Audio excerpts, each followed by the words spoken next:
Muy bien, paz y abundante bendición en este día. Vamos a dirigirnos inmediatamente al estudio de la parashá número 40, que lleva por nombre Balak. Está comprendida desde el capítulo 22, versículo 2 del libro de Bamidbar o Números, hasta el capítulo 25, versículo 9 del mismo libro. Capítulo 22, versículo 2 al 25, versículo 9 del libro de Bamidbar o Números. Esta es la parashá número 40. Lleva por nombre Balak. Balak significa el devastador. Y dice acá en el versículo 2, ahora Balak, el hijo de Zippor, vio todo lo que Israel había hecho a los Emorí. En otras palabras, a los amorreos. ¿Qué es lo que había hecho a los Emorí? Moab, versículo 3, tenía mucho temor del pueblo, porque había tantos de ellos, y Moab estaba sobrecogido con temor a causa de los hijos de Israel. Así que Moab le dijo a los jefes de Midian: esta horda lamerá todo alrededor de nosotros, como un buey lame la hierba en el campo.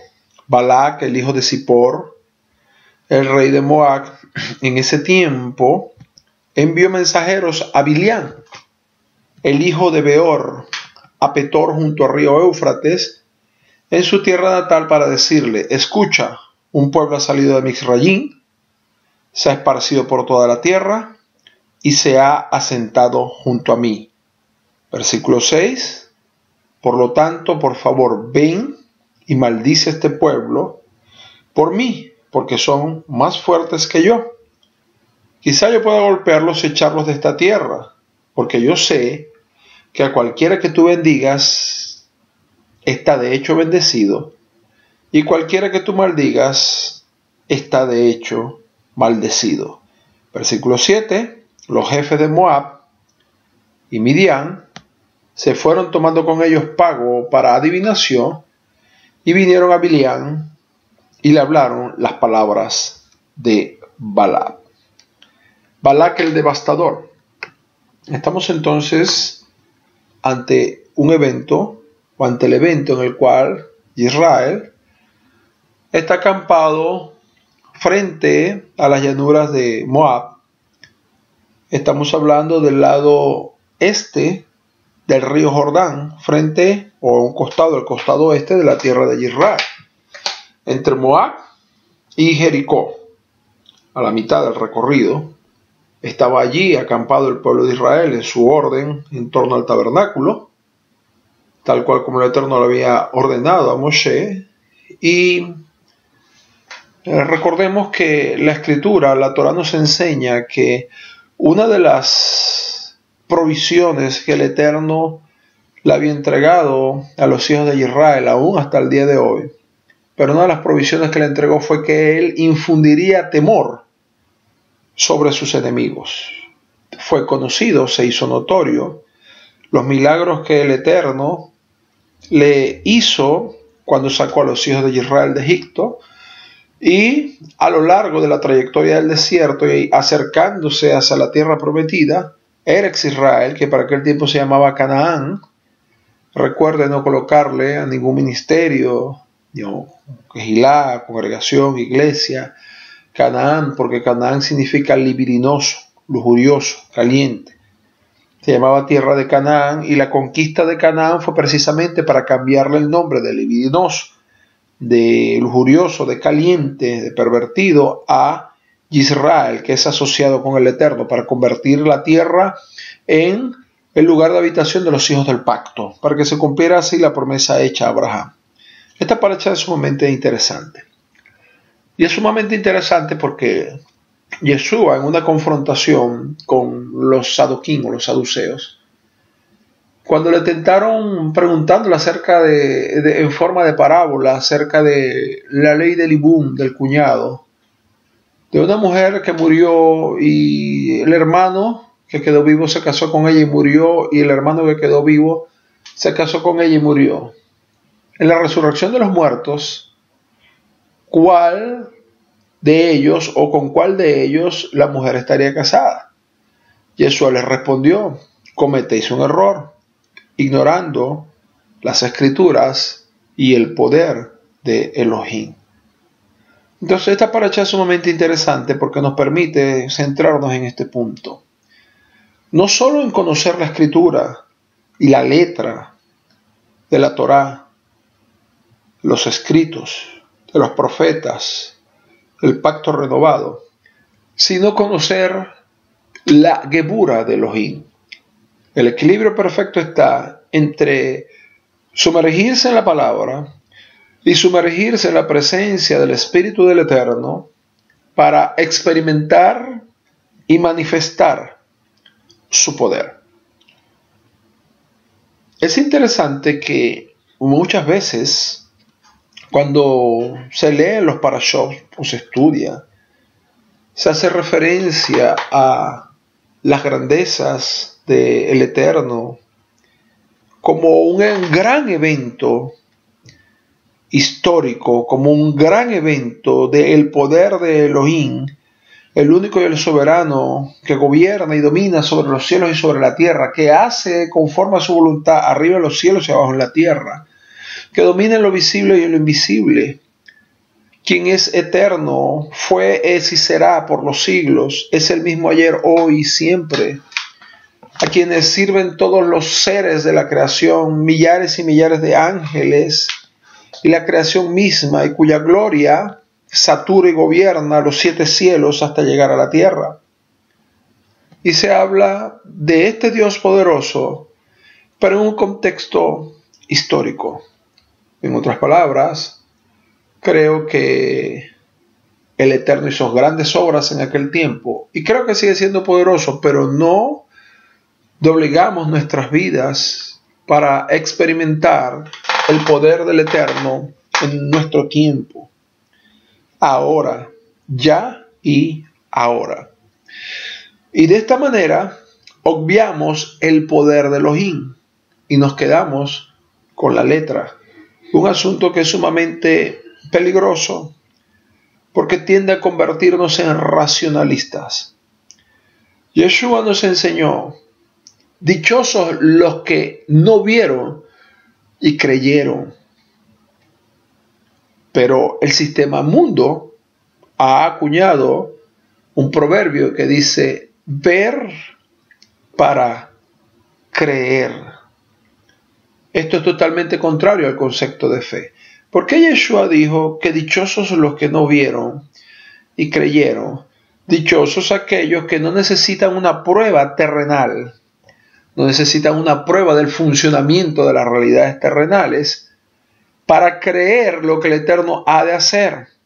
Porque la voluntad del Eterno no está sujeta a las circunstancias, ni está sujeta al mundo de los hombres, ni está sujeta a la planificación o al poder humano. Cualquiera de los niveles del poder humano, los estratos políticos, sociales, económicos, cualquiera de los niveles de la autoridad humana, cualquier tipo de sistema humano, el plan o la voluntad del Eterno no está sujeta a ello, está por encima de toda actividad o voluntad humana, razón por la cual, si el Eterno nos ha evidenciado en su palabra que Él va a cumplir tal o cual cosa, no necesitamos ver para poder creer que Él va a hacerlo. En este sentido, la palabra del Eterno en esencia es profética. ¿Y qué quiere decir que es profética? Quiere decir que interviene desde el mundo espiritual, entiéndase el mundo espiritual gobernado por el Eterno, donde las realidades no están sujetas a tiempo y espacio como el mundo natural. Interviene en el mundo natural todo lo que está sujeto a tiempo y espacio y provoca un evento. Este evento que provoca la intervención del reino del Eterno o de la palabra del Eterno, de los ejércitos del Eterno, en el mundo natural es un acto profético. Como la palabra del Eterno tiene establecido un plan que va interviniendo de acuerdo a su cronograma, en el mundo de los hombres o en el mundo natural, en esencia entonces es profética porque ella es sobrenatural. Su origen es espiritual. Pero sabemos de la misma manera que hay un ser que se rebeló contra el Eterno y que estableció un reino de maldad. Y su nombre es el Satán. Satán, el Eterno lo anula en esta hora en el nombre de Yeshua, significa el opositor.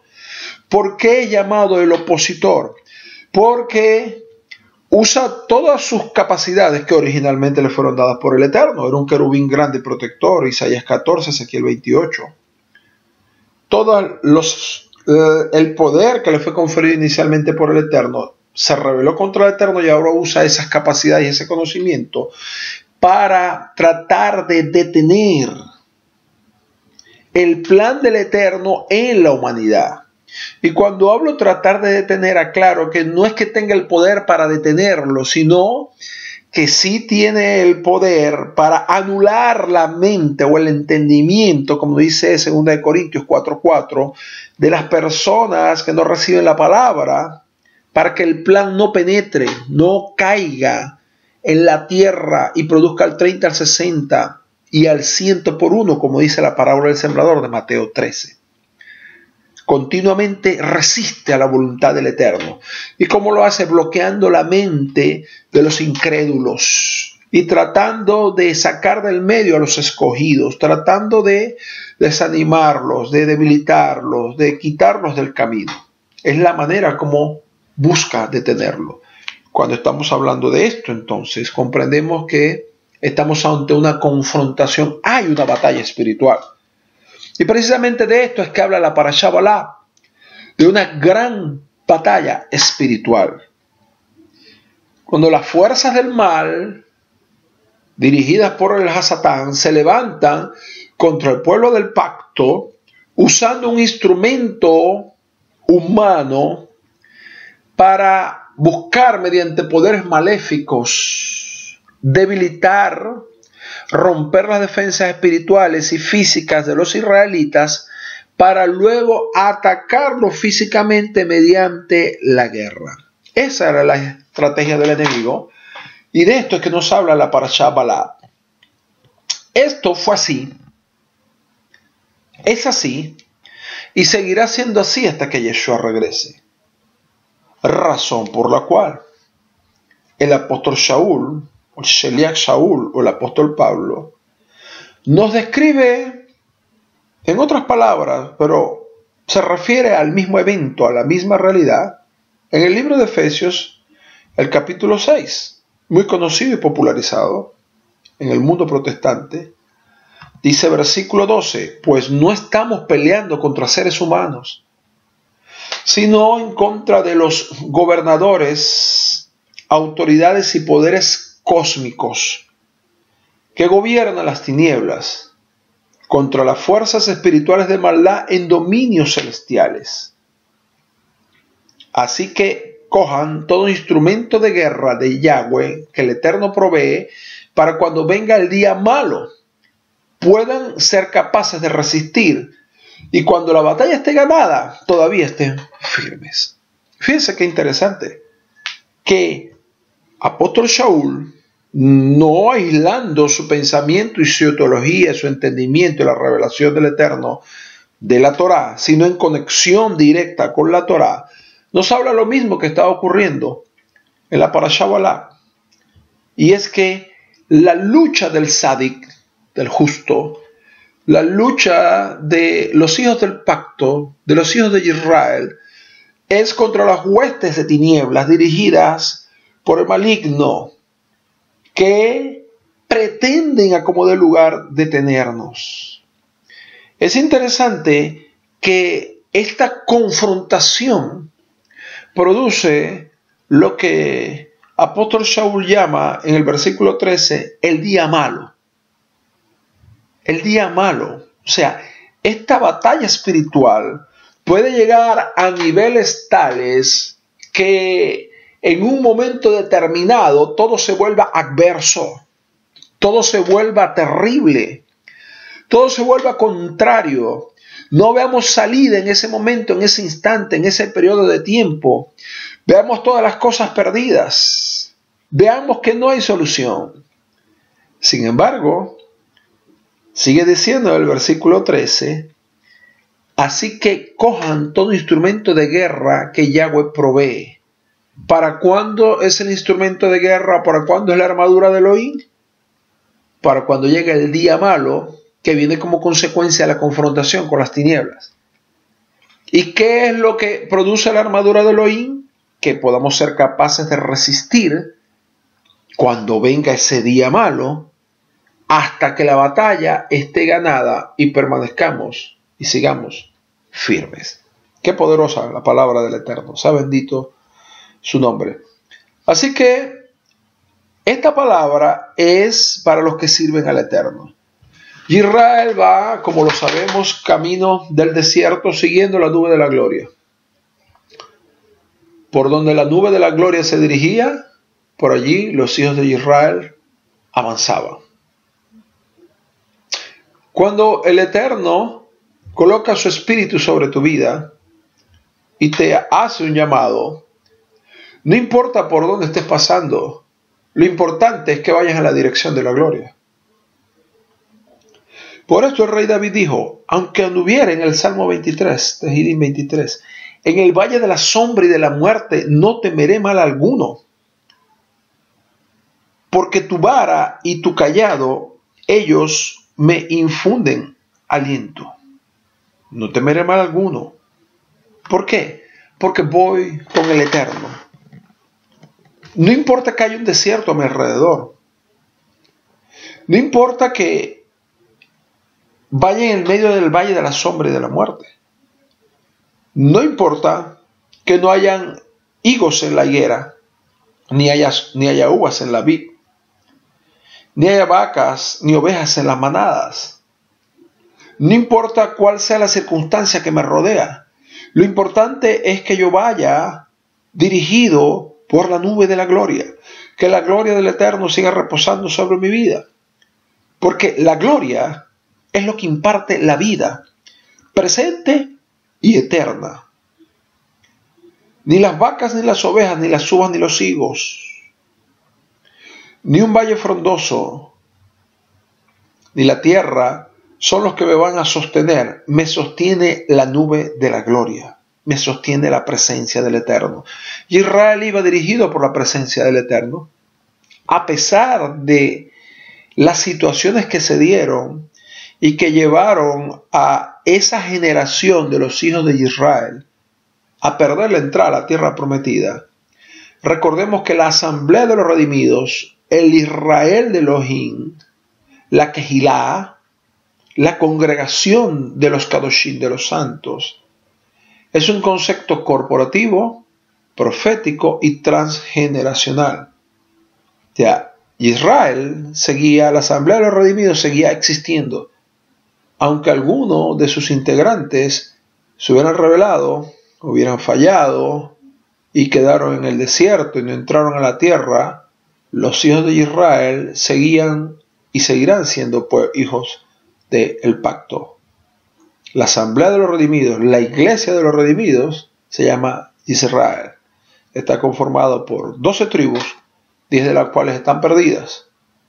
Los hijos de Judá, que en su gran mayoría lamentablemente ahora tienen un velo puesto para con Yeshua, y todos los que hemos sido adoptados, conformando así la descendencia de Abraham, la asamblea de los redimidos, los hijos de Israel, según confirma el libro de Gálatas, capítulo 3, versículo 29. Ahora los hijos de Israel están en estas llanuras de Moab y acampados bajo la gloria del Eterno. Los moabitas y los madianitas están aterrorizados porque allí estaba ese poderoso ejército. Y en vez de tomar una acción diferente, en vez de tomar una acción de arrepentimiento, en vez de tratar de establecer la paz, en vez de tratar de rendirse a la voluntad del Eterno, como es típico de las naciones paganas, los ancianos de Midian y los gobernantes y el gobernante de Moab se unificaron bajo el mando de Balac, el devastador, así se llama la palabra, la parashá, para hacer guerra contra Israel. Ahora, ¿cuál es la estrategia? Todo rey, precisamente la palabra rey está asociada a guerrero. Un rey es un gobernante político y es un comandante militar. Esto es importante de entenderlo. Es un gobernante político y es un jefe militar. Este jefe militar, que era bien conocido como el devastador, esto implicaba, y hay comentarios de los sabios de Israel desde la antigüedad, que era un poderoso guerrero, un valiente guerrero, pero también era un hombre que se movía en el mundo de lo oculto. En otras palabras, en el mundo de las tinieblas. Era un hechicero. Afianzaba su vida y tomaba sus fortalezas espirituales del mundo de las tinieblas. Y esta es la razón por la cual él tomó la determinación de mandar a buscar a Biliam. Biliam era conocido en todo este mundo, desde allá, desde el Éufrates, hasta el entorno de lo que es actualmente Eretz Israel, como un poderoso profeta, en otras palabras, como un hombre que era capaz de manejar el mundo espiritual y producir resultados contundentes. Toma en cuenta esto. El evento era demasiado importante. Balac era un hombre experimentado en la guerra, era rey y era ocultista también, y sin embargo él manda a buscar a Biliam. Biliam es un nombre interesante porque se traduce como hombre sin pueblo, hombre que no tenía pacto, hombre que no se había unido al pueblo de Israel, y ya les voy a comentar el porqué. Se cree que, y hay un comentario de los sabios de Israel acerca de que Biliam pudo haber tomado la decisión de rendirse al Eterno porque conocía al Eterno, sabía del poder del Eterno, lo llamaba mi Elohim, como vamos a leer más adelante, pero sin embargo no lo hizo como lo hizo Jethro, como lo vemos reflejado en el capítulo 18 del libro de Shemot o Éxodo, cuando se regocijó con Moshe. De hecho, fue un instrumento del Eterno para entregarle a Moshe la organización que había de seguir de allí en adelante Israel, la organización político-militar que Israel debería seguir de allí en adelante. Pero Biliam no, Biliam quería ser independiente porque la parashá precisamente nos va a enseñar cuáles eran los motivos que le movía la codicia, le movía los deseos carnales, le movía la necesidad de reconocimiento y la fama. Eso era lo que Biliam le movía, pero le había sido dado un don, el don profético, le había sido entregado un llamado. Sin embargo, el hombre no lo asumió. Quiso estar del lado de lo conveniente, pero no siempre lo conveniente a nivel natural es lo agradable delante del Eterno. Es una tendencia de las personas que reciben un llamado, lamentablemente a través de las generaciones, que quieren escoger dónde estar cómodos, pero no dónde estar en la voluntad del Eterno. Y esto es algo que debe llevarnos a reflexionar. Biliam era conocido como un hombre poderoso en el espíritu y conocía al Eterno. De hecho, Balac sabía que a quien Biliam bendecía era bendito, pero a quien Biliam maldecía eran malditos, dice allí el versículo 6. Por lo tanto, es el mensaje que le envía con sus príncipes a Biliam: por favor, ven y maldice a este pueblo por mí, porque son más fuertes que yo. Quizás yo pueda golpearlos y echarlos de esta tierra. Porque yo sé que a cualquiera, que a cualquiera que tú bendigas está de hecho bendecido, y a cualquiera que tú maldigas está de hecho maldecido. Esto nos enseña otro asunto que es importante. Y es que el enemigo, que es una de las fuentes de maldición, el enemigo usa instrumentos terrenales para provocar una maldición. ¿Y qué es una maldición? Una maldición es una fuerza espiritual destructiva que actúa sobre una persona o lugar. minando sus capacidades originales hasta arrancarlo de esta tierra antes de que se cumplan sus días. Eso es una maldición, es un asunto muy serio a tomar en cuenta. Y las maldiciones eran, son y serán una realidad hasta que Yeshua regrese a esta tierra. La diferencia ahora es que, según nos dice el mismo libro de Gálatas, capítulo 3, versículo 13, Él fue hecho por nosotros maldición, Yeshua, ¿ok? De forma tal que ahora yo tengo la provisión dada de parte del Eterno, fundamentando los méritos de la muerte y resurrección de Yeshua, de que la maldición no tiene por qué establecerse en mi vida, pero la maldición es una realidad, tanto de origen generacional como de origen ocultista, como por quebrantar los mandamientos. Estas son causas por las cuales viene la maldición. Dice el proverbio, como el gorrión en su vagar y la golondrina en su vuelo, así la maldición nunca vendrá sin causa. Las maldiciones pueden ser de origen generacional, Éxodo 20.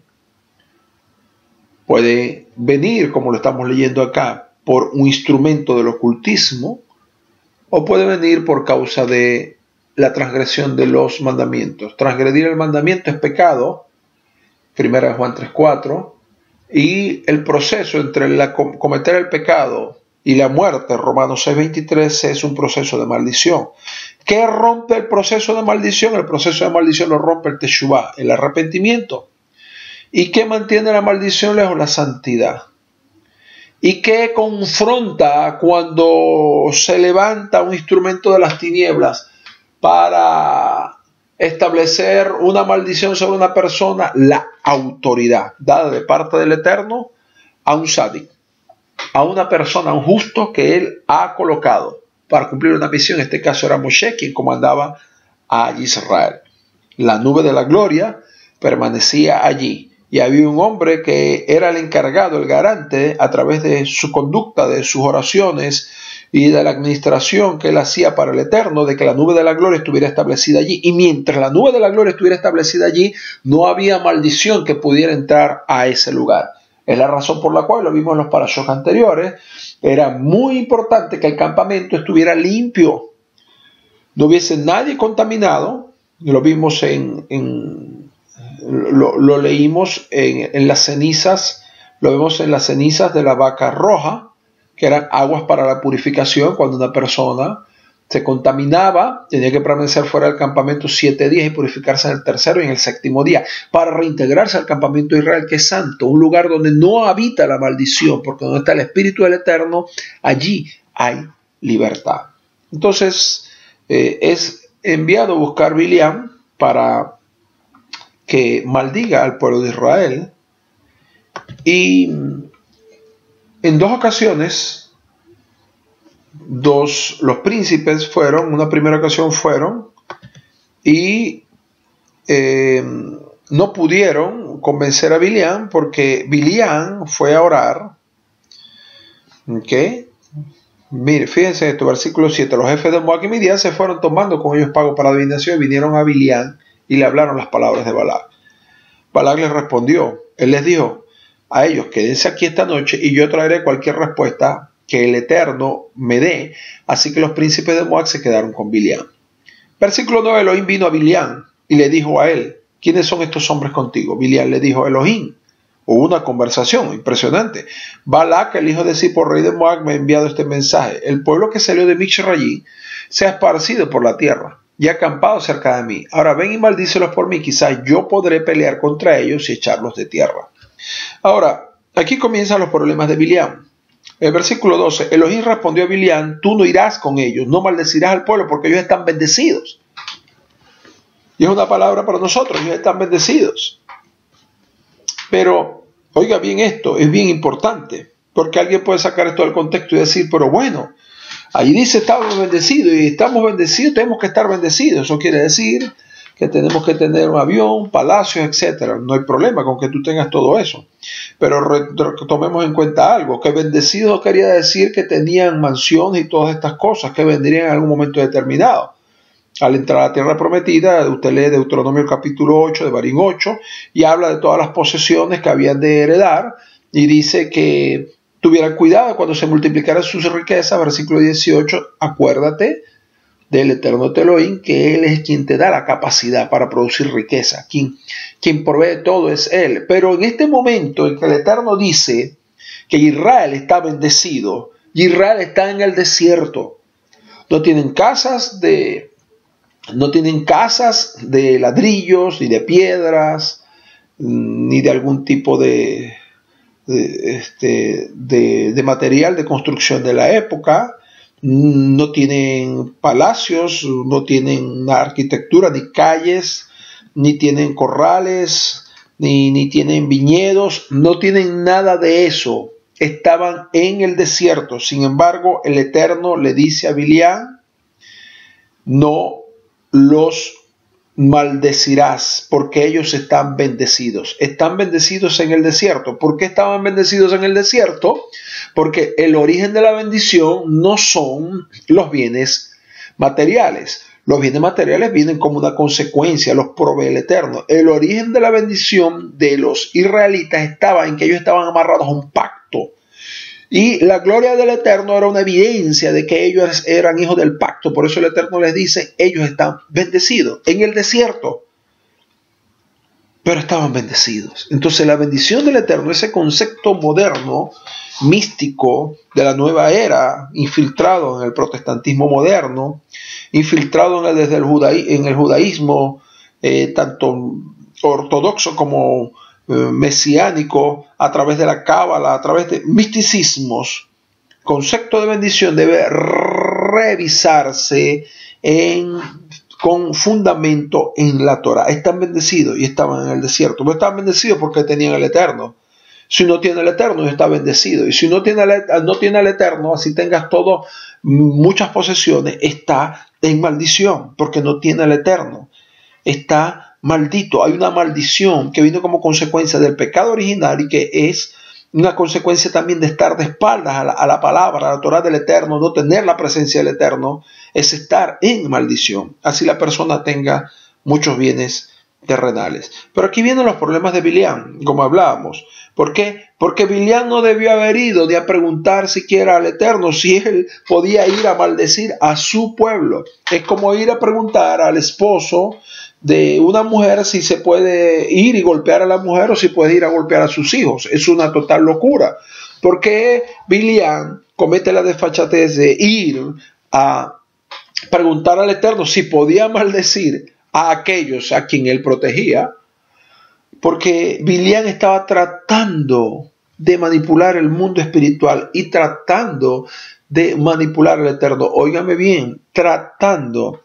No estoy diciendo que se pueda, estoy diciendo tratando. Nadie puede afectar el carácter del Eterno. Nadie puede mover al Eterno de su voluntad. Nadie puede manipular al Eterno. Puede intentarlo, pero nadie lo va a hacer. Él es soberano y todopoderoso. Sin embargo, aunque parece una locura que Bilián haya intentado hacer esto, ¿por qué? Por codicia. Porque si a él no le hubiese interesado la oferta del rey de Moab, de Balac, del devastador, él de entrada le dice a los príncipes que no va a ir con ellos, porque ese pueblo es bendito del Eterno. Y allí se termina el asunto. Pero Bilián fue. En otras palabras, aunque parezca ridículo, esto ha sido una tendencia que han seguido muchos profetas. Muchas personas a quienes se les ha entregado espiritualmente autoridad de parte del Eterno han caído en esta tendencia de creer que por encima de lo que está establecido en su palabra se puede lograr girar las cosas de manera favorable para obtener bienes terrenales. Y esto es imposible.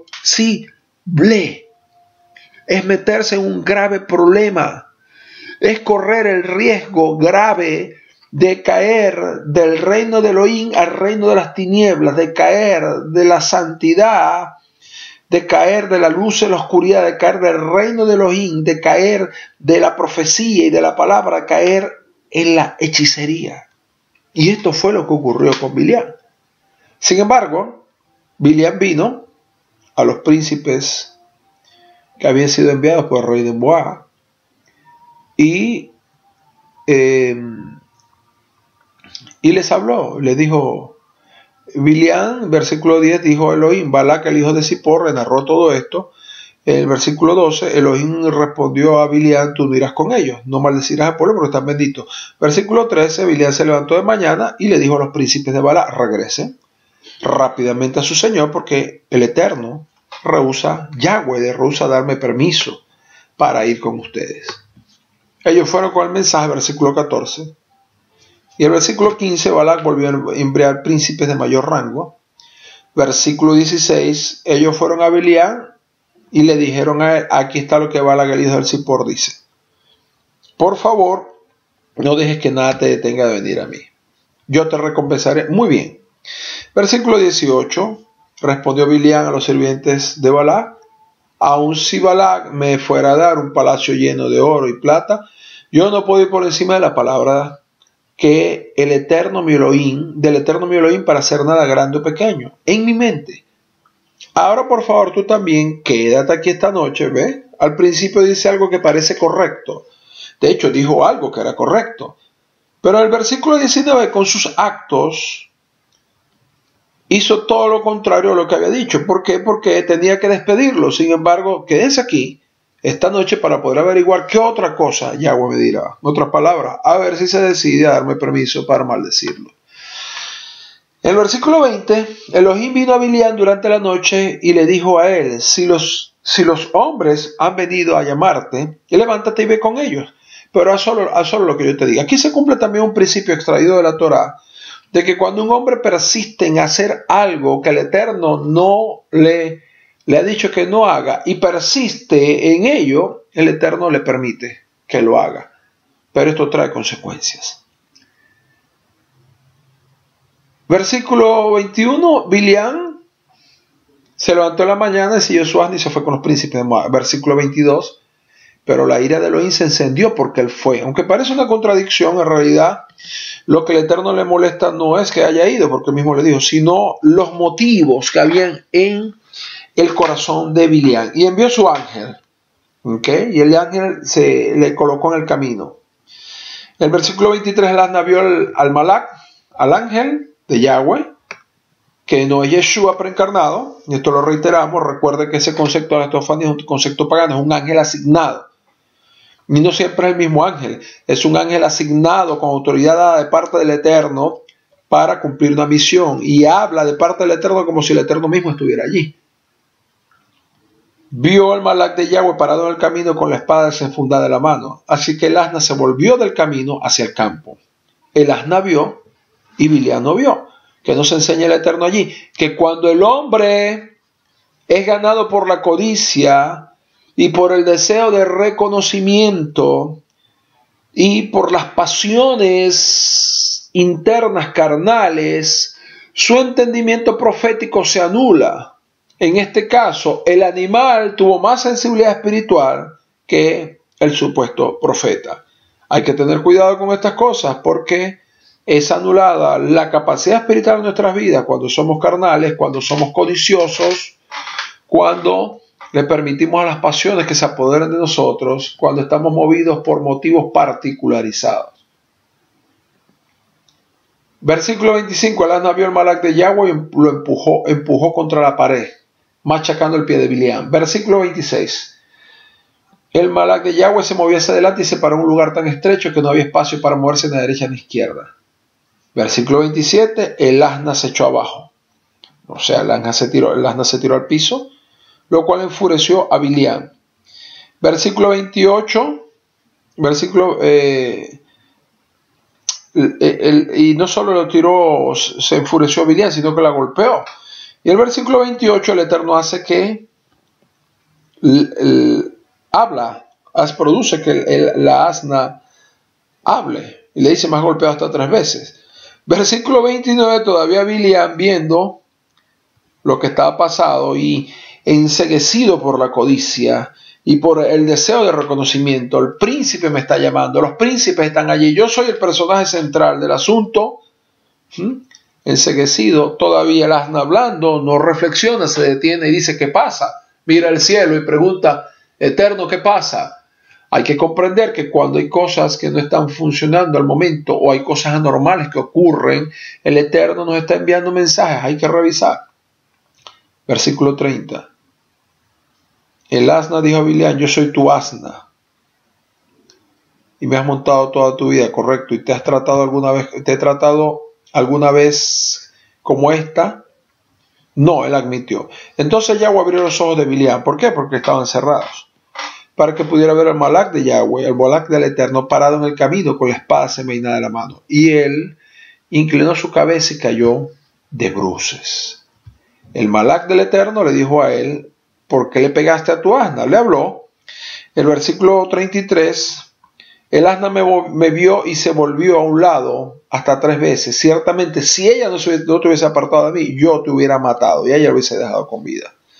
Bilián, entonces, dijo que había pecado, no sabía que estaba allí y que estaba dispuesto a devolverse si eso le complacía. Pero el Malak le dijo a Bilián, sigue con los hombres, pero dirá solamente lo que yo te diga. Fíjense, el ángel no dijo, dirá solamente lo que el Eterno diga, dirá solamente lo que yo te diga, porque el ángel del Eterno hablaba como si el Eterno estuviera usando su boca. No decía, mandó a decir al Eterno, sino decía, yo te digo esto. Es importante distinguirlo.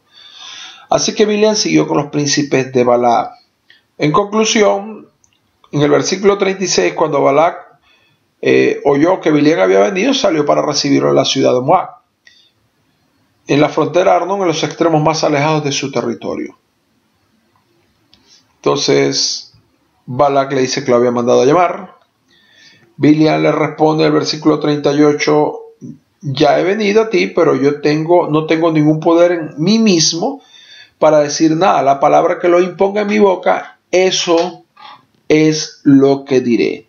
Ya Bilián había sido pasado por un trato de parte del Eterno y él sabía lo que debía hacer, pero había una gran demanda de su carne, de su yetzer hará, de su mala inclinación, por hacer lo contrario, por recibir compensación, por recibir reconocimiento. Así que en versículo 40, sacrificaron ganados, Balac, y en el versículo 41, Balac tomó a Bilián y lo llevó a los lugares más altos de Baal. Desde allí, él podía ver una porción del pueblo. Es interesante que el pueblo de Israel estuvo en las fronteras de la tierra prometida, pero no pudo entrar en ella. Qué terrible es la desobediencia. El Eterno tenga misericordia de nuestras vidas y nos dé la fortaleza para obedecerle bajo cualquier circunstancia y seguir adelante. Bilián dijo a Balac, edifícame 7 altares aquí y prepárame 7 toros y 7 carneros. Capítulo 23, versículo 1. Capítulo 23, versículo 2. Balac hizo como Bilián había dicho. Entonces Balac y Bilián ofrecieron un toro y un carnero en cada altar. Bilián dijo a Balac, párate, versículo 3, junto a tu ofrenda quemada mientras yo me voy. Quizás el Eterno venga a encontrarse conmigo. Y lo que él me muestre, yo te diré. Él se fue a una colina yerma.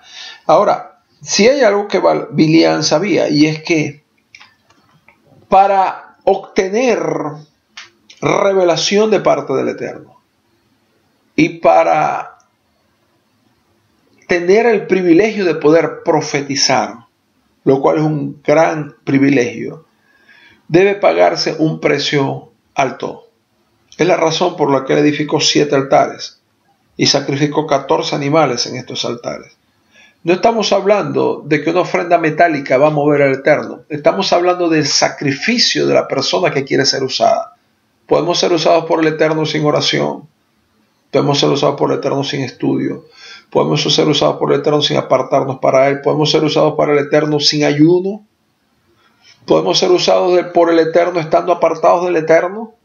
Muchas veces nos conseguimos con personas que se quejan de que otras personas son usadas, que se quejan de que las personas no le reconocen, que se quejan de que no tienen una conexión con el Eterno, pero cuando tú revisas o miras, no tienen tiempo con el Eterno, no se apartan para el Eterno, no toman días para ayunar para el Eterno, no toman días para leer, para prepararse para el Eterno, no se humillan delante del Eterno.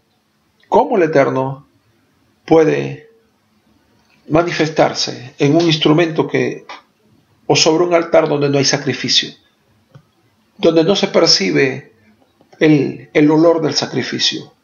El olor del sacrificio es lo que trae la presencia del Eterno. Esto es muy importante.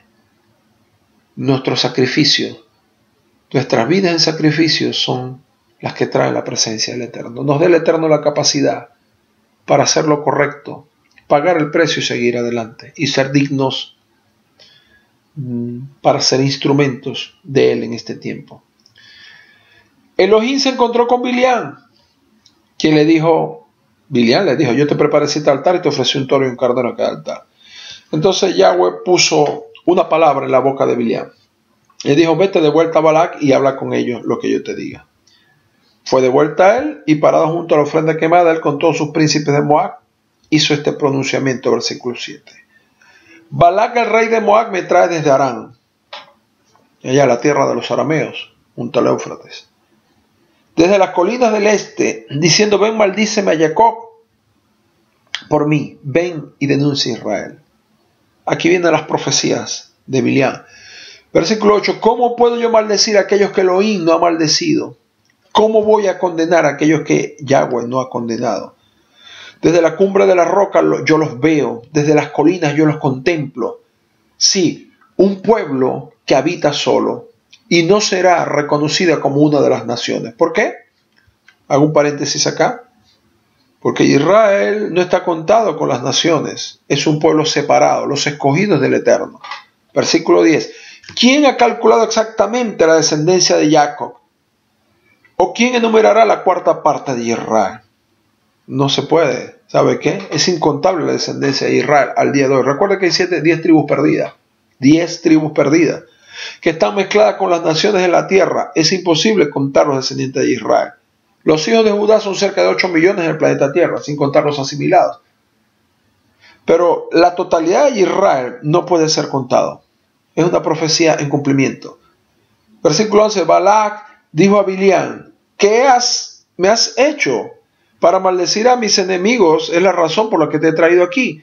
Y tú los has bendecido totalmente. Él respondió, no debo tener cuidado de decir justo lo que el Eterno ponga en mi boca. Balac le dijo a él, está bien, ven conmigo a otro lugar donde los puedas ver. Tú verás solo a alguno de ellos, no a todos, pero los puedes maldecir por mí desde allí. Él lo llevó por entre el campo de Sofín a la cumbre de la cordillera del Pisgah. Edificó 7 altares y ofreció un toro y un carnero en cada altar. Nuevamente, ¿verdad? Versículo 15. Bilián dijo a Balac, lo mismo que la vez anterior, párate aquí junto a la ofrenda quemada, mientras yo voy a un encuentro. El Eterno se encontró con Bilián y puso una palabra en su boca y dijo, ve de vuelta a Balac y habla como yo te digo. Es llamativo acá, que es la segunda vez que esto acontece, que Balac está mirando lo que está aconteciendo, sin embargo no hay arrepentimiento en él. Está totalmente poseído por las tinieblas Balac, y su empeño era destruir a Israel. Debemos recordar las palabras de nuestro Adón, nuestro Señor Yeshua HaMashiach, en el libro de Yohanan o Juan capítulo 10 versículo 10. Dice, el ladrón no vino sino para matar, hurtar y destruir. Cuando usted ve una persona que se resiste a un hijo de Elohim, cuando usted ve que de continuo trata de tender trampas, que sus palabras son lesivas de continuo, que sus acechanzas son de continuo lesivas, no tenga ningún tipo de duda, esa persona está dirigida por las huestes de las tinieblas, esa persona está dirigida por Satán, así como Balac. No se engañe. Toda buena dádiva y todo don perfecto viene de arriba, del Padre de las luces, donde hay mudanza ni sombra de variación. Balac estaba poseído, no hubo arrepentimiento en él, a pesar de que vio las manifestaciones del Eterno. A pesar de que vio que Bilián venía de encontrarse con el Eterno y que profetizaba delante de él bajo el poder del Eterno, no se arrepintió. El Eterno le dijo a Bilián, ve de vuelta a Balac y habla como yo te digo, ve a él, que él vea, contemple. Versículo 17, vino a él y se paró junto a la ofrenda quemada con todos los príncipes de Moab. Balac le preguntó, ¿qué dijo el Eterno? Qué impresionante. Entonces Bileam hizo este pronunciamiento: levántate, Balac, y escucha. Vuelve tus oídos a mí, hijo de Zippor. Elohim no es hombre, no es un humano que miente, ni como un hijo de hombre para ser amenazado. Dirá él y no hará, hablará él y no cumplirá su palabra. He aquí, he recibido orden de bendecir, yo bendeciré y no me volveré. Nadie ha visto iniquidad en Jacob, ni ha percibido perversidad en Israel. Yahweh Elohim está con ellos y ha clamado como rey entre ellos. Ahora es interesante. El Eterno no ha visto iniquidad en Jacob. Había pasado los eventos del becerro de oro, había pasado las murmuraciones, lo que había ocurrido con los espías, había pasado todas estas cosas. Y sin embargo, no veía iniquidad. ¿Por qué no veía iniquidad en Jacob? Porque había perdón. Los pecados habían sido perdonados. Esto es importante. Cuando el Eterno perdona, no ve pecado en las personas. Elohim fue quien lo sacó de Misrayim. Él tiene como si fuera la gloria de... Aquí esta traducción dice un unicornio. En realidad no es la palabra, no es la traducción que más adecuada. En hebreo es Reim. Es un animal que era similar a un rinoceronte, que tenía un solo cuerno fuerte.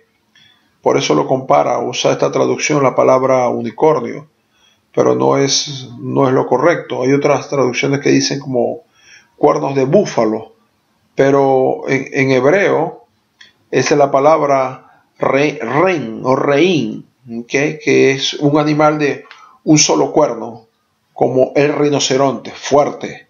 A esto se está refiriendo en la traducción acá. Así que uno no puede poner hechizos sobre Jacob, ni la magia funciona contra Israel. Dice la versión Kadosh, la versión textual dice: no hay hechizo contra Jacob, ni conjuro funciona, ni conjuro contra Israel. ¿Okay? No, la Reina Valera 1960 dice: porque contra Jacob no hay agüero. O sea, no hay un augurio al futuro, no hay una manipulación de hechicería que pueda determinar su futuro, de adivinación contra Israel. Ahora puede ser dicho de Jacob y Israel que es esto que Elohim ha hecho. Aquí hay un pueblo levantándose como leona, como un león se exalta, así él no se echará hasta que devore la presa y beberá la sangre del muerto. Balac dijo a Bileam: obviamente tú no los maldecirás, pero por lo menos no los bendiga. Sin embargo, Bileam respondió, versículo 26, ¿no te advertí que tengo que decir todo lo que el Eterno dice? Versículo 27, Balac dijo a Bileam: ven ahora, te llevaré a otro lugar, quizás complacerá a Elohim que tú los maldigas. Qué confusión tan terrible. Balac llevó a Bileam a la cumbre del Peor, o el monte Peor, mirando al desierto. Bileam dijo a Balac: edifica 7 altares, y se repitió el procedimiento. Versículo 1 del capítulo 24, cuando Bileam vio que le complacía a Yahweh bendecir a Israel, él no fue como las otras veces, ni hizo augurio, sino miró a lo lejos hacia el desierto. Bileam levantó sus ojos y vio a Israel acampado, tribu por tribu. Entonces el ruach de Elohim vino sobre él, y él hizo este pronunciamiento. Él tomó una parábola y dijo: Bileam, hijo de Beor, dice el hombre que ve verdad, dice.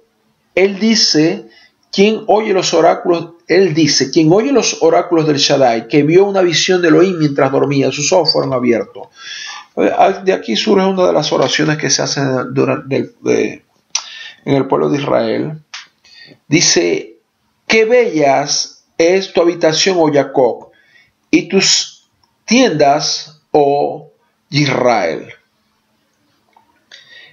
Qué bellas tus habitaciones, oh Jacob, y tus tiendas, oh Israel, como arboleda, como sombra, como jardines en ribera. Versículo 7, vendrá un hombre de su descendencia, y regirá sobre muchas naciones, y el reino de Elohim será exaltado, y su reino será aumentado. Aquí profetiza del Mesías. Versículo 9, cuando ellos se acuestan, ellos se encorvan como el león, y como una leona, ¿quién se atreve a despertarla? Benditos los que te bendigan, malditos serán todos los que te maldigan. Hay que tener mucho cuidado porque aunque en Judá hay una separación de muchos de los hijos de Judá, de Yeshua, y aunque en realidad hay algunas acciones de algunos de los hijos de Judá que son perversas, malvadas y molestas, hay que tener mucho cuidado con levantar una palabra en contra de los hijos de Israel o en contra de Judá, porque está escrito: bendito el que te bendiga y maldito el que te maldiga. Es una promesa que el Eterno hizo a Abraham, a Vino. Y ya estamos para concluir, dice versículo 11: ahora mejor escapa a tu propio lugar. Versículo 10: Balac se encendió con furia contra Bilián. Él golpeó sus manos juntas y dijo a Bilián: yo te mandé a llamar para maldecir a mis enemigos, pero mira, no has hecho más que bendecirlos, lo has hecho 3 veces. Ahora mejor escapa a tu propio lugar. Yo había planeado recompensarte muy bien, pero ahora Yahweh está privado del pago. Bilián respondió a Balac: ¿no le dije a los mensajeros que enviaste que aun si Balac me diera un palacio lleno de plata y oro, no podía de mi propio acuerdo ir por encima de la palabra del Eterno para hacer bien o mal? Versículo 14: pero ahora que voy de vuelta a mi propio pueblo, ven, yo te advertiré lo que este pueblo hará a tu pueblo en los Aharib Hayamim, los días postreros. Así que él hizo este pronunciamiento. Él tomó su parábola, versículo 15, y dijo: Bilián, el hijo de Beor, dice: el hombre que ve verdad dice, oyendo los oráculos de Elohim, recibiendo el conocimiento de Elión, el Altísimo, sabe, y habiendo visto una visión del Shaddai, el Todopoderoso, en sus sueños sus ojos fueron abiertos. Yo lo veo, pero no ahora. Yo lo contemplo, pero no pronto. Una estrella saldrá de Jacob, un hombre se levantará de Israel para destrozar a los príncipes de Moab y sacará a todos los hijos de Seth. Y Edom será su herencia. Edom es conocido en el contexto profético como alude a Roma, el último imperio que gobernará o está gobernando, mejor dicho, sobre el planeta Tierra. El cuarto imperio de Daniel capítulo 7, la cuarta bestia. De Jacob se levantará alguien que reinará y él destruirá de la ciudad aquel que escapa. Él vio a Amalek, lo tomó y tomó esta parábola y dijo: primero entre las naciones es Amalek, pero tu descendencia perecerá. Él vio a los Keiní y tomó esta parábola y dijo, o sea, a los ceneos, tomó esta parábola y dijo: a pesar que tu morada está firme, tu nido puesto en la roca, a pesar de que Keiní tenga un lugar de escondite hábilmente encontrado, los ashurín se lo llevarán cautivo. Qué interesante esto, porque los Keiní fueron llevados cautivos por los asirios, de la misma manera que fueron llevados las 10 tribus de Israel. Y miró hacia Og y tomó esta parábola y dijo: oh no, ¿quién puede vivir cuando Elohim hace esto? Y uno vendrá de las manos de Kitín y afligirá a Shur y afligirá a Eber, los Ibrí, pero ellos perecerán juntos. Entonces Bilián se levantó, se fue y regresó a su casa. El versículo 24 dice en otras versiones: vendrán naves de Kitín y someterán a Shur y someterán a Eber, pero también de él vendrá la destrucción. Algunas versiones hablan de Quintín como la isla de Chipre. ¿Okay? Esto es interesante. Ahora, un par de comentarios para concluir. Primero, Bilián hizo énfasis en que él no podía hablar nada que el Eterno, o pasar por encima de la palabra que el Eterno le hubiese hablado. Bueno, en la teoría él dijo lo correcto, pero en la práctica hizo lo contrario. Lo que pasa es que el Eterno no le permitió hablar maldición, pero su intención era maldecir. Esto nos lleva a revisar algunos asuntos en relación con la profecía. Lo número 1, los falsos y los verdaderos profetas. Primero que todo, el ministerio del profeta es diferente al don de la profecía y también es diferente a el profetizar. Una persona puede profetizar sin tener don de profecía ni ser profeta. Caso de Shaul, aun cuando ya había sido desechado, el rey Shaul. Una persona puede tener el don de la profecía, o sea, tiene la capacidad para profetizar, cuando el Espíritu del Eterno viene sobre él, pero no necesariamente es profeta. Pero un profeta es una persona que recibe la investidura, el ministerio llamado de profeta. Hay controversia sobre esto porque muchas personas, sobre todo actualmente llamados en el protestantismo o el mundo evangélico protestante y de la sana doctrina, dicen que los profetas solamente profetizaron hasta Juan, o sea, solo llegaron hasta el tiempo de Yeshua. Sin embargo, el libro de Efesios, el capítulo 4, habla de los ministerios, el cuerpo ministerial, el cuerpo administrativo que el Eterno, que Yeshua estableció sobre su pueblo. Y entre ellos están los profetas. Un profeta es un nabí. Un profeta no es un rey, es un hombre puesto en autoridad, que tiene la función de anunciar lo que el Eterno hará en el futuro sobre la base de lo que está establecido en el plan de la redención. El profeta debe estar en el nivel de conocimiento del Hokmah, en otras palabras, de la sabiduría. Uno de las 6 manifestaciones, de las 7 manifestaciones del Espíritu del Mesías, de acuerdo a Isaías 11, del 1 al 3. Hokmah, espíritu de sabiduría. La sabiduría es el más alto nivel de conocimiento, está relacionado con la redención, el misterio de la piedad. Conocer los secretos del misterio de la piedad y por implicación los secretos del misterio de la iniquidad, que es el contramisterio.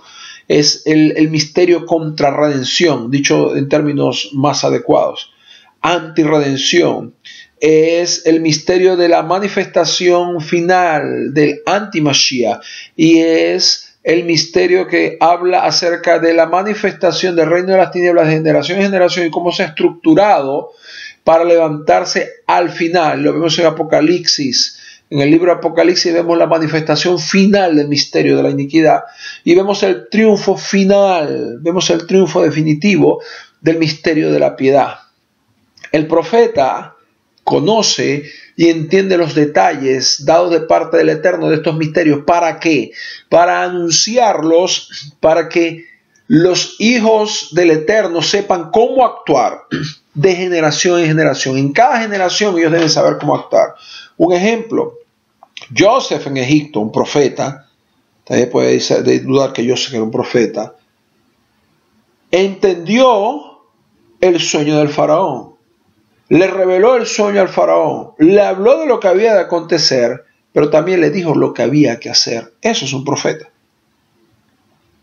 El profeta Daniel entendió el sueño, no solo el sueño, los sueños de Nabucodonosor, el primer sueño de la estatua de oro, el capítulo 2, y el sueño del árbol, donde Nabucodonosor era un árbol.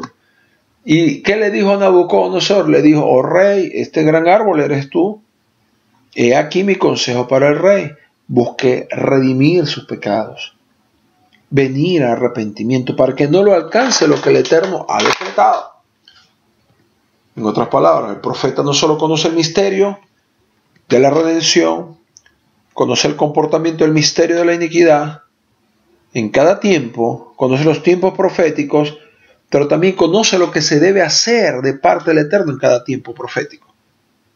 Esto es un profeta, es sumamente importante la función del profeta. ¿Por qué? Porque también hay falsos profetas que son enviados del enemigo. ¿Para qué? Para construir, para debilitar, para dañar y para detener al pueblo del Eterno. Los genuinos profetas son constituidos de parte del Eterno para informar, para fortalecer. Vino palabra de ¿quién? Del profeta Sheharías a Zorobabel, a Zacarías capítulo 4. Y fue fortalecido con esa palabra Zorobabel, que había estado detenido 13, 14 años en la misión de reconstruir el templo. Para eso él había nacido, para reconstruir el templo que había sido destruido por Nabucodonosor. Y las huestes de las tinieblas se confabularon para detenerlo. Y la palabra que vino por el profeta rompió ese dominio de tinieblas y fortaleció y avivó el espíritu de Zorobabel. Y fortaleció el espíritu de Zorobabel, entonces él pudo continuar con la obra. Estas son las funciones del profeta: fortalecer por la palabra del Eterno, por la palabra profética, el espíritu de aquellos que están caídos del pueblo. Otra de las funciones del profeta, confrontar las tinieblas. Esas son otras de las funciones del profeta. Anunciar lo que viene y lo que se debe hacer. Pero el falso profeta es debilitar, confundir, engañar y desviar del propósito a las personas. Otra de las funciones del profeta, provocar arrepentimiento y provocar que el pueblo se vuelva a la Torá del Eterno, se vuelva al camino. Por eso se llama Teshuvah, volverse, o sea, volver al camino. Los profetas son boca del Eterno. La palabra Naví significa boca de Elohim. Es el que habla de parte del Eterno. ¿Cómo conocemos un falso profeta? ¿Lo diferenciamos de un profeta genuino? Comencemos por la Torá, Devarim 13:1. Si un profeta o alguien que recibe mensajes mientras duerme se levanta entre ustedes y él les da una señal o maravilla y la señal o maravilla resulta ser como él predijo, cuando él dijo, vamos a seguir a otros dioses, oigan bien, se cumple lo que el profeta predijo. Pero esta profecía que se cumplió tiene como intención implícita provocar que el pueblo siga a otros dioses, que se salga de la palabra, que vaya a una falsa adoración. Sigue diciendo el texto, cuales ustedes no han conocido, otros dioses cuales ustedes no han conocido, vamos a servirles, dice el profeta.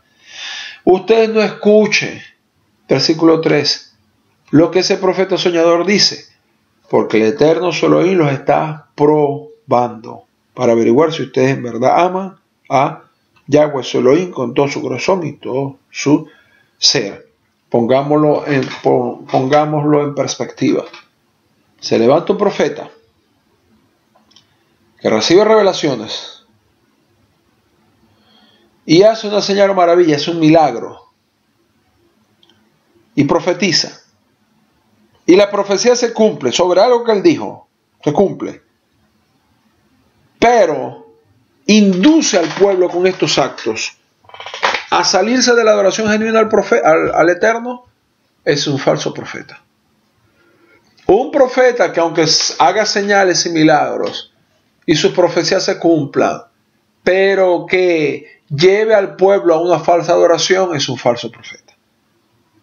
Entonces, si aplicamos esta palabra a nuestro tiempo, y de paso, ¿por qué el Eterno permite esto del falso profeta?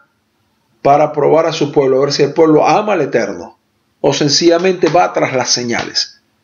Es muy dado del pueblo ir tras las señales, pero el Eterno quiere que uno vaya tras la palabra y se fundamente en la palabra y en la obediencia. Es la obediencia lo que produce el poder, los milagros genuinos del Eterno y trae las bendiciones.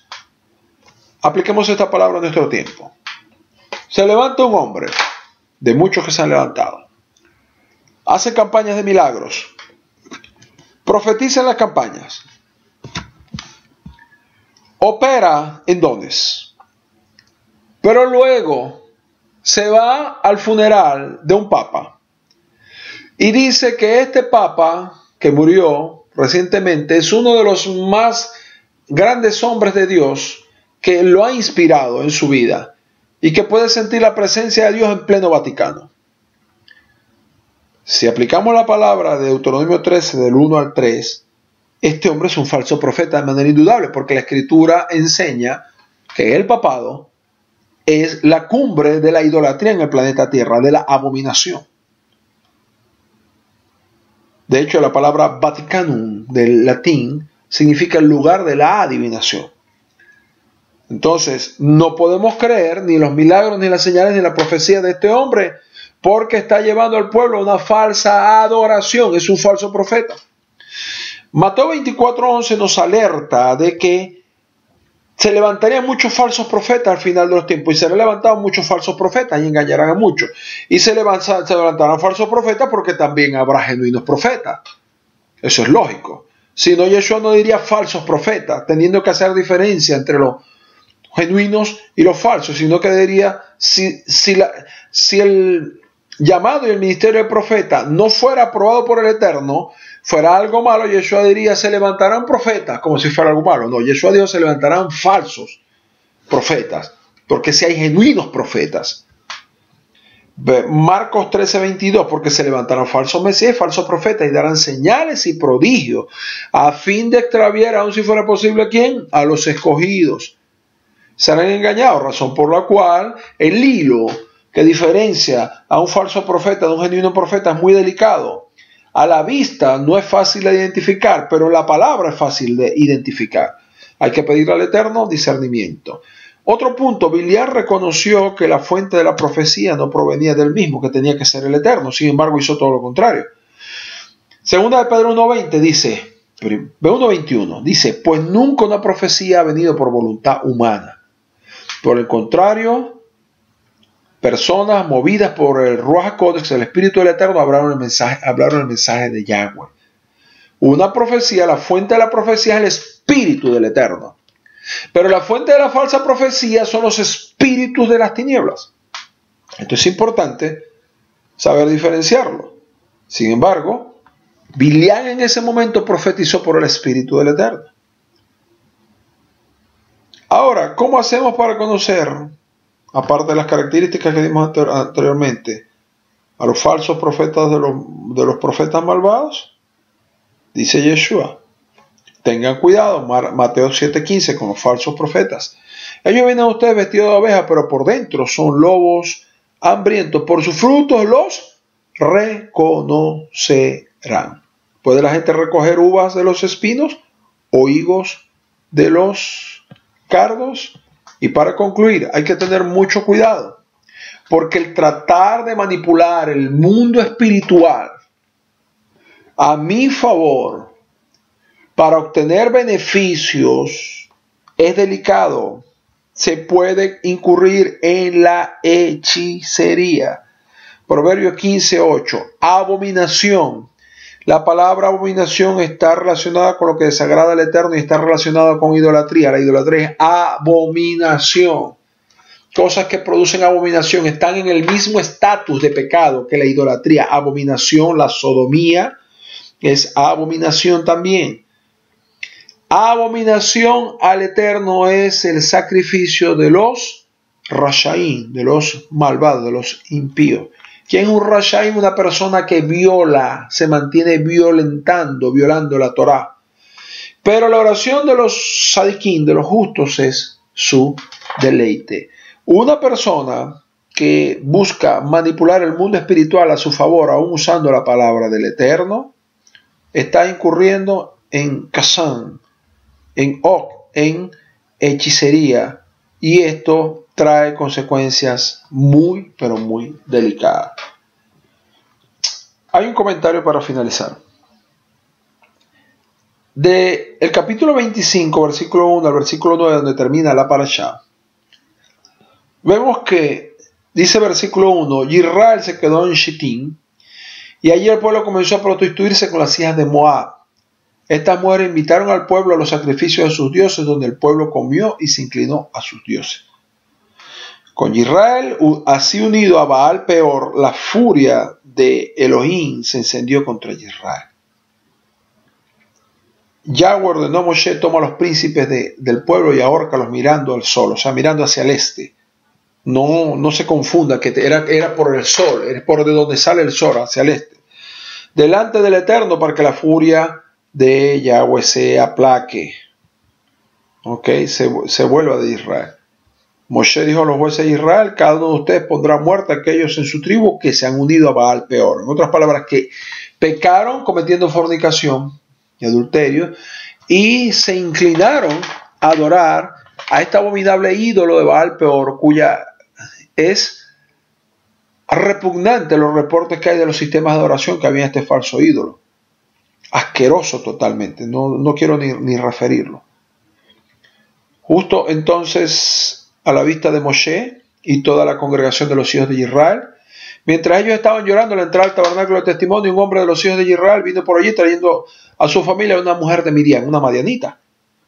Cuando Pinjas, el hijo de Eleazar, el hijo de Aarón, el Cohen, lo vio, se levantó de entre los medios de la multitud, tomó la lanza en su mano y persiguió al hombre de Israel hasta la parte interna de la tienda, donde lanzó la lanza a través de ambos de ellos. El hombre de Israel y la mujer a través de ambos de ellos, el hombre de Israel y la mujer por su estómago, y así fue detenida la plaga del pueblo. Sin embargo, 24,000 murieron por la plaga. De allí la próxima paracha precisamente se llama Pinjas. Ha sido traducido en otras Biblias como Finés. Pinjas, el hijo de Eleazar, boca de serpiente, Pinjas, quien detuvo la plaga del pueblo, tuvo celo por la santidad del Eterno. Es un comentario aquí obligado, lo que aconteció y por qué estas madianitas entraron allí. ¿Por qué estas madianitas lograron entrar a el campamento de Israel? ¿Cómo que entraron? ¿Cómo se logró esto? O sea, ¿qué pasó allí? Bueno, es muy interesante lo que pasó allí. Lo que pasó allí está narrado en la misma Torá. Y lo vamos a ver aquí más adelante, en el mismo libro de Bamidbar o Números. Lo vamos a ver aquí. ¿Por qué entraron las madianitas en Israel? Bamidbar Números 31:16. Pues estas son las que a causa del consejo de Bilián causaron que los hijos de Israel se rebelaran rompiendo la fidelidad con Yahweh en el incidente de Peor, y la plaga brotó dentro de la congregación de Yahweh. En otras palabras, cuando ya el Eterno ordena a Moshe que tome venganza de Midian y de Moab, entonces, ¿qué pasó? El versículo 16. ¿Qué aconteció? Que fue muerto también Bilián, el que había estado profetizando de parte del Eterno. ¿Okay? La venganza sobre Madián o sobre Midian. ¿Y qué fue lo que hizo Bilián al ver que no tuvo autorización para maldecir a Israel? Entonces tomó soborno y aconsejó a Balac una estrategia para poder derribar a los hijos de Israel. ¿Y cuál fue esta estrategia? Las madianitas, mujeres hermosas y sensuales que tenían espíritu de prostitución y que sedujeron a los hijos de Israel y los llevaron a la fornicación y al adulterio. Y debilitadas sus defensas por el pecado sexual, entonces los llevaron a ofrecer sacrificios a el abominable ídolo de Baal Peor, cuya, según algunos reportes, los sabios de Israel, algunos comentarios, este abominable ídolo, las personas desnudaban su parte trasera y colocando su ano hacia el ídolo y defecaban en dirección a ese ídolo. O sea, era una cosa espantosa, abominable, de las cosas más bajas y horrorosas que podían hacerse. Sin embargo, por causa del pecado sexual, los hijos de Israel incurrieron en esta abominación. No se engañe, el pecado sexual es algo sumamente peligroso, derriba las defensas espirituales. Si el enemigo no puede con espada, no puede con guerra, tratará de venir con maldición. Si no lo logra, va a tratar de venir con la seducción de las riquezas, el reconocimiento, las comidas y el pecado sexual. Sin embargo, es ineludible hacer este comentario en el final de la parashá. Apocalipsis 2:14, hay una enseñanza que tiene que ver con una exhortación a la asamblea de Pérgamo. Versículo 12 dice: escribe al Malach de la congregación de Pérgamo. He aquí el mensaje del que tiene la espada aguda de 2 filos. Yo sé dónde estás viviendo, allí donde está el trono de Hasatán. Aún me retienes mi nombre y no has negado la confianza en mí, ni aun cuando mi confiado siervo Antipas fue muerto en tu pueblo, allí donde vive Hasatán.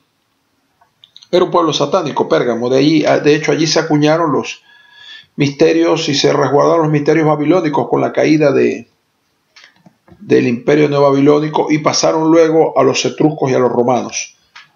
Bien satánica esa ciudad. Su símbolo era la serpiente, la misma que están en los anillos de algunos médicos en algunos países y en muchos cultos paganos.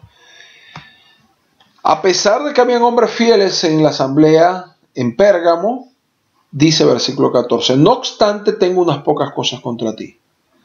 Tienes un poco de gente que retiene las enseñanzas de Biliam, quien enseñó a Balac, lo dice ahora por segunda vez, no solo en el capítulo 31, versículo 16 de Números, sino también aquí en Apocalipsis 2.14. Apocalipsis 2.14 vuelve a repetir lo que había hablado antes en el libro de Números, capítulo 31, versículo 16. Dice, quien enseñó a Balac a tenderle trampa a los hijos de Israel, para que comieran comidas que habían sido sacrificadas a los ídolos y a cometer pecados sexuales. El espíritu de Biliam, oiga bien, esto es clave, se mete en las congregaciones para buscar seducir a los creyentes mediante las madianitas modernas a cometer pecado sexual. Ante lo cual, tenga mucho cuidado y mantenga sus ojos abiertos, manténgase apartado de todo lo que no es puro, manténgase apartado de todo lo que no es correcto, manténgase en la presencia del Eterno y tenga mucho cuidado con las tentaciones. Fortalézcase en la presencia del Eterno, fortalézcase en la palabra del Eterno y manténgase alejado de toda forma de pecado. Si no tiene fuerza, clame al Eterno, ayuna al Eterno, únase en oración con otras personas, únase con gente en autoridad, convoque a personas de autoridad que puedan ser usados por el Eterno para romper las ataduras en las tinieblas, y usted verá la gloria de Elohim, quien es fiel con su pueblo y quien nos guarda en todo momento de toda forma de maldad. Recuérdelo, no hay agorero contra Jacob, no hay agüero contra Jacob, ni hay adivino contra Israel. No será maldecido aquel que el Eterno ha bendecido. Estás bendecido, cualquiera sea la circunstancia que te esté rodeando, porque la gloria de Elohim está sobre tu vida y ha sido guardado para el mejor momento. Así que abundante paz y bendición así, Hazak. Hasta la próxima.